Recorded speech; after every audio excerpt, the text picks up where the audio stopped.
Mga kaibigan, sa pag-iikot ni Vice Mayor Dodot Jaworski dito sa lugar ng Dr. Sixto Antonio Avenue, Barangay Rosario.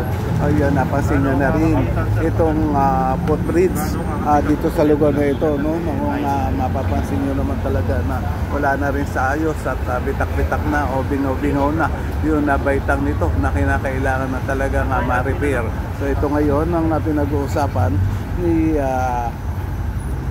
Vice Mayor Dodot Jaworski at ang kagawad ng Barangay Rosario na si Kagawad Annalyn Santos, no? Kasama ni Engineer, kasama ni Vice Mayor Dodot Jaworski, si Engineer Arta.